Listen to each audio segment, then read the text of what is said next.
vegano, vegetariano ou ovo-lacto-vegetariano, existe uma grande diferença entre esses termos. Eles podem até parecer a mesma coisa, mas não são. No Brasil, estima-se que 15 milhões de pessoas se consideram vegetarianas, outras 5 milhões veganas. E afinal, quais são as diferenças entre essas pessoas? Esclarecendo dúvidas sobre este tema, começa agora o Carimbando Experiências. Nós recebemos em nossos estúdios o biólogo, gestor ambiental, mestre em alimentos e nutrição, ativista pelos direitos animais e vegano, Sérgio Greiff. Bem-vindo, Sérgio. E recebemos também o advogado, ativista pelos direitos animais e vegano, Carlos Cipro. Bem-vindo, Carlos. Olá. O veganismo é um tema em ascensão, né? Como já dito, 5 milhões de pessoas atualmente se consideram veganas na nossa nação, mais de 5 milhões. E, Carlos, afinal, o que é o veganismo? O veganismo é, acima de tudo, uma postura ética de pessoas que entendem que os animais também são sujeitos de direito. Então, da mesma maneira que todo mundo sabe do que se tratam os direitos humanos, que são direitos fundamentais mínimos que todos os humanos deveriam gozar, da mesma maneira existem os direitos animais, que são direitos fundamentais mínimos que todos os animais também deveriam gozar. Essas pessoas que acreditam nisso, que esses direitos fundamentais de todos os animais deveriam ser respeitados, são as pessoas veganas. E ainda existem muitas dúvidas que rondam esse tema, né? Existe uma confusão sobre os termos. E, Sérgio, qual é a diferença entre o vegetariano e o vegano? Com certeza existe muita confusão em relação a isso. Muitas vezes a palavra vegetariano ela tem sido mal empregada. Na década de 80, vegetariano era simplesmente uma pessoa que não consumia carne vermelha, mas pessoas que consumiam carne branca ou carne esporadicamente mesmo carne vermelha se autodenominavam vegetarianos, né? Só que se a gente for ver na origem da palavra, vegetariano sempre foi a pessoa que não consumia nenhum produto de origem animal. Em 1888 começou a confusão, porque o presidente da Sociedade Vegetariana Britânica, ele vendo que havia pouca adesão de pessoas à própria sociedade dele, ele acabou expandindo o termo vegetariano para abarcar pessoas que não consumiam carne, mas que consumiam leite e ovos. Então, ele cunhou o termo ovo-lacto-vegetariano e lacto-vegetariano como se isso fosse parte integrante do vegetarianismo. Mas não é. Na verdade, o vegetariano ele não consome produtos de origem animal. E aí a diferença entre vegetarianos e veganos é que os veganos, além dessa parte do consumo alimentar, também não exploram animais em outros aspectos da sua vida. Então, eles não utilizam couro, eles não vão ao circo, eles não utilizam produtos testados em animais. Então, essa é a grande diferença do vegetariano e do vegano. O vegetariano também não consome nada de origem animal. E o vegano não consome, além da alimentação, ele também não consome em outros aspectos da vida.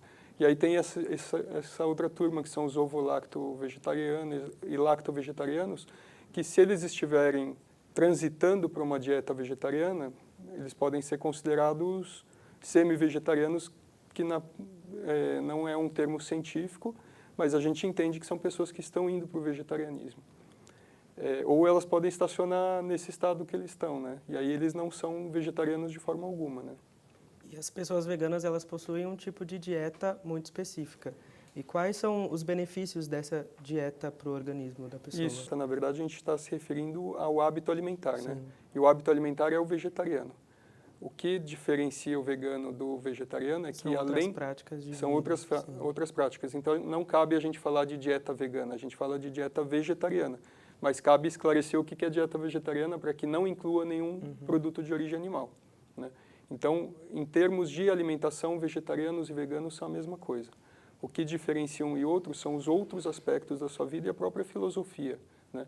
Porque uma pessoa pode se tornar vegetariana porque pode ser por direitos animais, mas pode ser porque ela tem a preocupação com a saúde dela.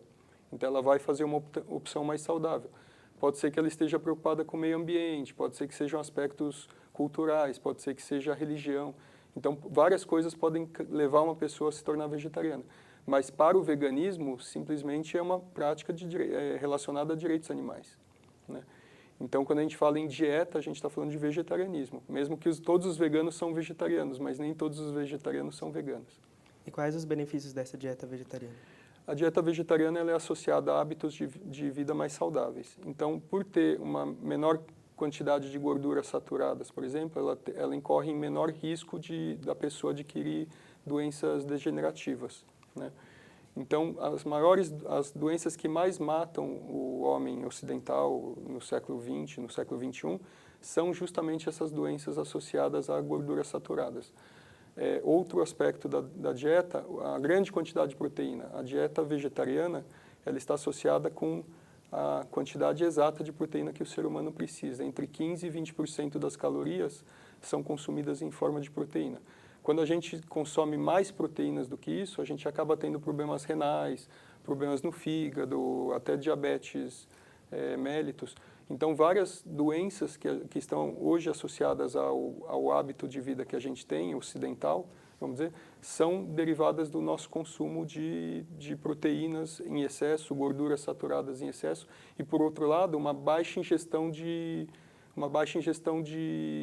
vitaminas e minerais, né? Então, a carne, ela é praticamente só gordura, proteína e algumas vitaminas, mas ela não é muito completa em vitaminas e sais minerais. Então, essas pessoas que focam sua alimentação em produtos de origem animal e deixam de consumir, por exemplo, saladas e frutas, elas acabam tendo essas doenças decorrentes dessa prática. E Carlos, o que te motivou a seguir esse estilo de vida, né? A partir de qual momento você se inspirou e decidiu se tornar vegano? Sim, no final da década de 90, eu estava na faculdade de Direito, justamente estudando essas questões relacionadas com direitos fundamentais e tudo mais. E nesse mesmo momento eu comecei a ter uma convivência mais próxima com animais, ainda que domésticos, e um pouco com animais de fazenda também. E eu acabei fazendo essa relação, né? Se a gente é tão próximo de cachorro e de gato e os consideramos membros da família, o que os difere tanto assim de porcos, galinhas e bois, né? Para a gente tratar uns como membros da família e outros como alimento. Então eu passei a ter alguns pensamentos assim, como quem diz, bom, mas se a cultura de um determinado país é comer cachorro, eu preciso respeitar da mesma maneira que eles respeitam o fato de eu comer boi. E eu percebi que não, que isso estava muito errado. Na verdade, assim, a gente precisa evoluir como espécie, né? E para isso a gente precisa respeitar os interesses fundamentais das outras espécies também. E a partir daí, desse fim da década de 90, eu percebi que algo estava muito errado. O acesso à internet não era ainda tão difundido assim, não existiam tantos veganos, existiam alguns movimentos aqui em São Paulo, né? E aí, no comecinho dos anos 2000, eu percebi que isso era possível e me tornei vegano. É claro que hoje em dia, para quem percebe que essa é a única postura ética aceitável de um ser humano consciente, está muito mais fácil, principalmente em relação à alimentação, né? Tanto para consumo de produtos industrializados, que você acha pronto no mercado e tal, mas o mais importante que eu acho é que as pessoas percebam que, assim, talvez para uma pequena parcela da população brasileira, e principalmente mundial, isso não seja uma realidade, mas para a grande maioria da população mundial, a alimentação vegetariana e, portanto, adequada a um estilo de vida vegano, ela é realidade, porque...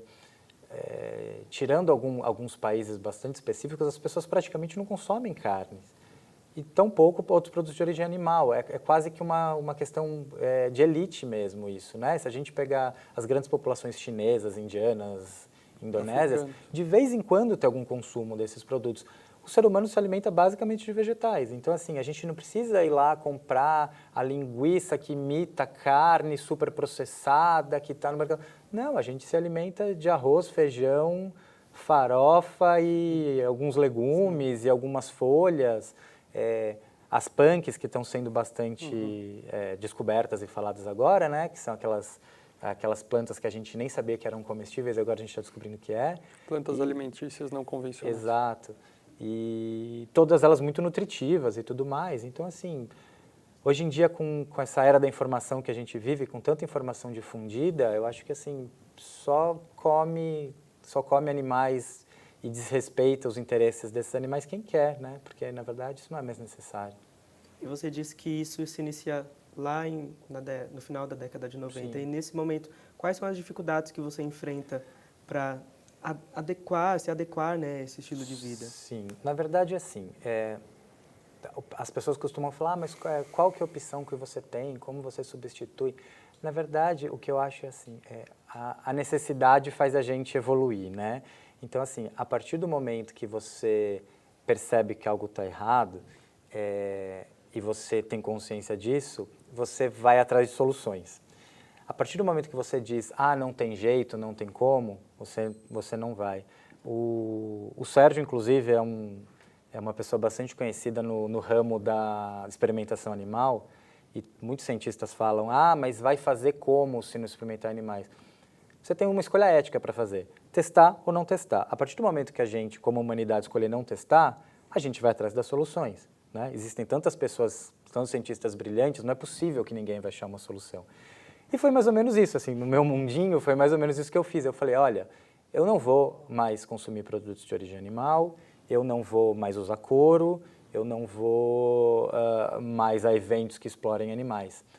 O que eu fiz? Sei lá, os amigos vão se reunir, vai ter churrasco. Eu como pão com vinagrete, sabe? Naquela época lá. Hoje em dia eu já sei fazer as minhas coisas na churrasqueira, sabe? E é legal que é até uma forma de difusão. Eu não vou usar sapato de couro, eu passei a advogar de All-Star, até achar um sapato social que fosse plausível, né?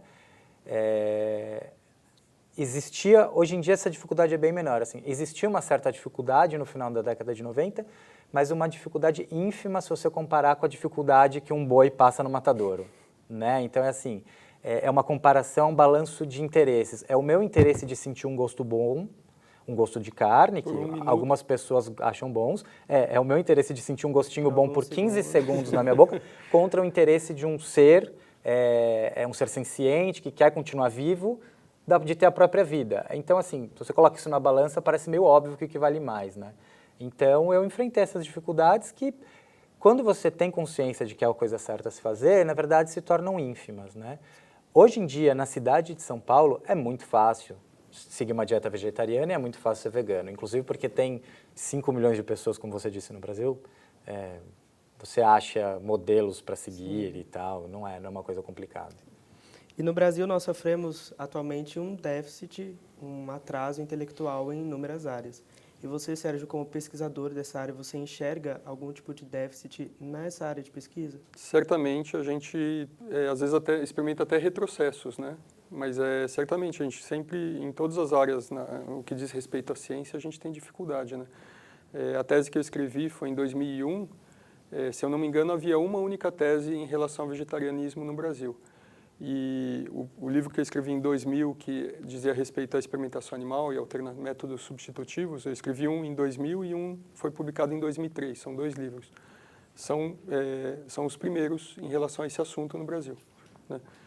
E eu nem vou falar, eles não são grande coisa, mas eles ganharam o vulto que eles ganharam justamente por serem os primeiros, sim. Porque provavelmente eu poderia ter feito um trabalho melhor, ou qualquer outra pessoa que tivesse feito, poderia se aprofundar em muitos outros aspectos que eu não me aprofundei.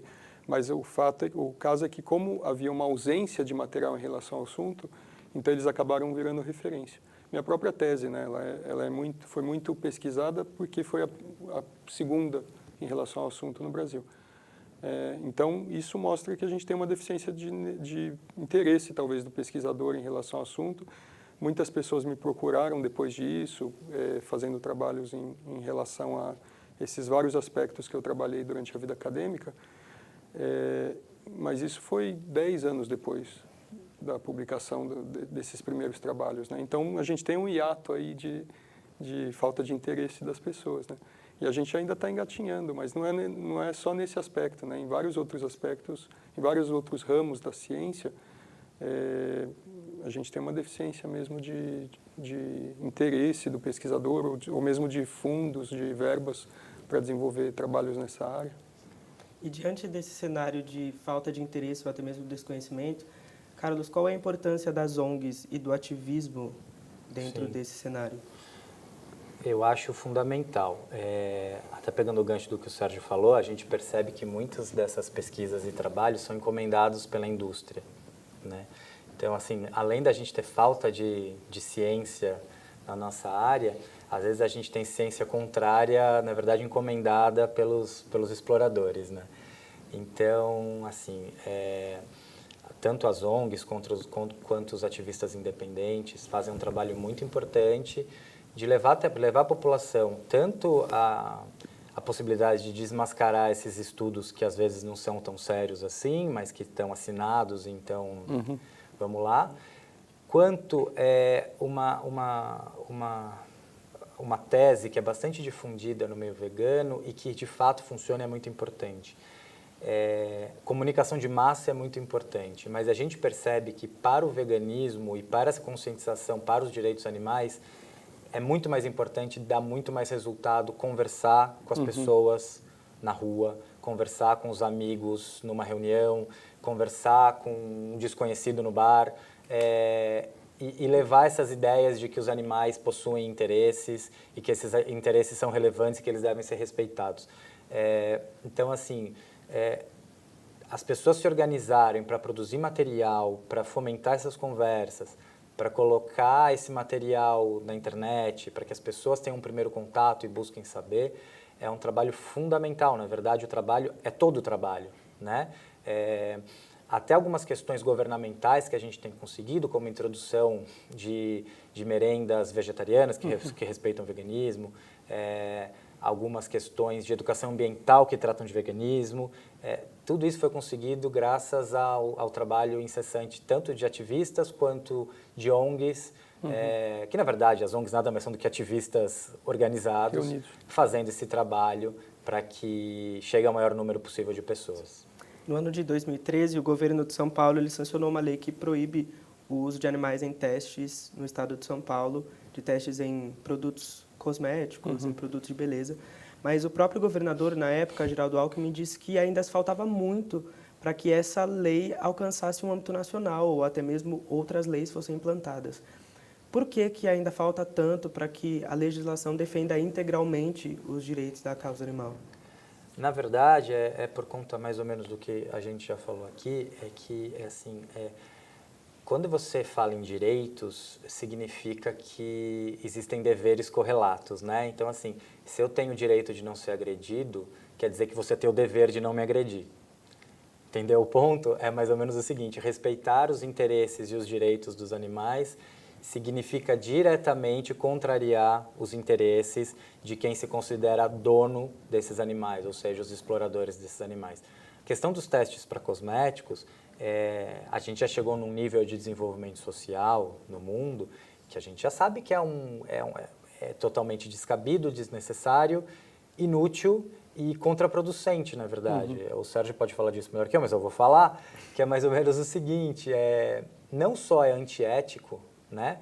Porque se eu quero um medicamento, um produto, qualquer coisa para suprir uma necessidade minha, aquele ratinho, aquele macaco que está sofrendo teste, não tem nada a ver com isso, né? Isso é um problema meu, não é um problema dele. Então, só por isso já seria antiético. Mas, além disso, já se sabe que essa replicação de um resultado em um animal de outra espécie, quando você leva para um ser humano, pode dar qualquer coisa, na verdade. Então, continua sendo assim. Na verdade, a cobaia é o primeiro humano que usou o produto, porque poderia resultar de qualquer coisa. Então, tanto para testes quanto para a gente conseguir terminar com o uso de animais em entretenimento, alimentação, a gente esbarra no interesse de corporações poderosas, né? E mais do que isso, no interesse dos consumidores mesmo, porque na verdade é uma questão de oferta e demanda. Enquanto tiver a demanda, alguém vai oferecer, né? Então, na verdade, assim, você fala, mas a bancada ruralista, o pecuarista, ele é muito poderoso. Ele é muito poderoso porque ele tem dinheiro, porque as pessoas compram carne. E se as pessoas pararem de comprar carne, ele não vai mais ser poderoso. Então, assim, se as pessoas pararem de consumir produtos testados em animais e usarem e comprarem as alternativas, a indústria vai perceber, olha, é bom eu arranjar um método substitutivo aqui, porque as pessoas não estão mais comprando, que é o que acontece em grande escala na Europa. E foi o que aconteceu no Brasil, inclusive. Essa lei só passou aqui no Brasil e não passou um monte de outras leis que nós propusemos, porque nós nos reunimos com os representantes da indústria e eles deram apoio à lei. Você entende? Porque eles já estavam sentindo dificuldade de comercializar cosméticos, então já era uma tendência neles substituir animais especificamente nesse uso. Então essa lei não teria passado se não fosse também do interesse deles. Nós fomos nas instituições, conversamos e eles deram apoio. Por isso só que o governador não barrou e barrou outras leis que nós tentamos também passar. Por exemplo, proibição de utilização de animais no ensino. Isso aí parou no governador. Por quê? Na nossa frente ele ligou para meia dúzia de pessoas, eles falaram, não, a gente ainda quer continuar fazendo. Então não havia o interesse da universidade de parar com isso, não havia o interesse dos centros de pesquisa. No caso dos cosméticos, já havia esse interesse. Por quê? Porque é uma demanda do consumidor. O consumidor não quer mais consumir cosméticos que foram testados em animais. O professor Hermógenes diz em uma de suas frases que quando ele se tornou vegano, ele salvou 2 animais, ele mesmo e o outro. E para nós encerrarmos, eu gostaria que vocês dessem uma pequena palavra sobre as lições, uma lição que vocês tenham aprendido durante essa caminhada de ativismo vegano, de estilo de vida, filosofia de vida vegana. Por favor, você primeiro. Eu primeiro? Nossa.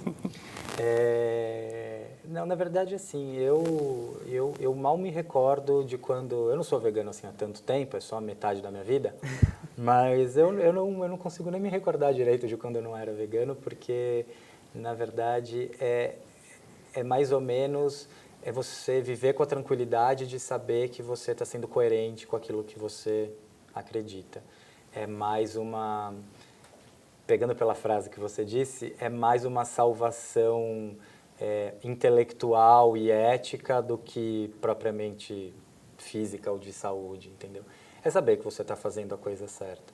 E quando eu resolvi me tornar vegano, e além de eu ter toda essa questão racional de pensar na coisa, chegou um momento em que cada vez que eu consumia um produto de origem animal, eu ficava pensando naquele animal que ficou sofrendo e ficou sendo privado dos seus direitos mais básicos, tipo o bezerro que é tirado da vaca, por conta de uma futilidade minha de sentir um gosto bom ou de uma comodidade fútil. Então, na verdade, a vida, depois que eu assumi essa postura, acabou sendo muito mais plena, né? Por eu ter consciência de que eu estava fazendo a escolha certa. Então, é exatamente isso. Além de eu salvar não sei quantos animais por ano por não consumi-los, eu mesmo passei a ter uma consciência muito maior do meu lugar no mundo. Né? Sérgio? Sabe que uma pergunta que me fazem com grande frequência é o que mudou na minha vida, até fisicamente, desde que eu adotei o vegetarianismo. E tomando para o vegetarianismo aquela corrupção que eu disse de simplesmente abolir as carnes, mas continuar consumindo ovos e leite, se essa fosse a definição correta, eu teria me tornado vegetariano em 1980, porque desde os 5 anos eu não consumo carnes, mas eu continuei consumindo ovos e leite por mais 18 anos, né? E eu costumava brincar que desde que eu tinha adotado essa alimentação sem carne, vamos dizer, eu já tinha crescido 1,30 m. As pessoas não sabiam que eu tinha começado com 5 anos. Né? Então, era meio que uma brincadeira. Mas a adoção do veganismo, do vegetarianismo e do veganismo foi na mesma época. Né? Foi em 1997 para 98. Foi uma transição de pouco tempo. Foi durante uma viagem. Então, eu já tinha participado, inclusive, eu mesmo me considerando vegetariano, eu havia participado, de certa forma, de outras formas de exploração animal. Por exemplo, eu fiz colegial agrícola e eu trabalhei com pecuária de leite. Como que podia ser um vegetariano, uma pessoa que não comia carne, trabalhar na exploração de vacas? Né? Então, era uma coisa confusa. Mas na minha cabeça, naquela época, não era confuso, se tornou confuso depois. Uma outra viagem que eu fiz, onde eu conheci veganos de fato, porque eu até então havia ouvido falar de veganos, mas era algo muito abstrato, eu não conhecia veganos até 97.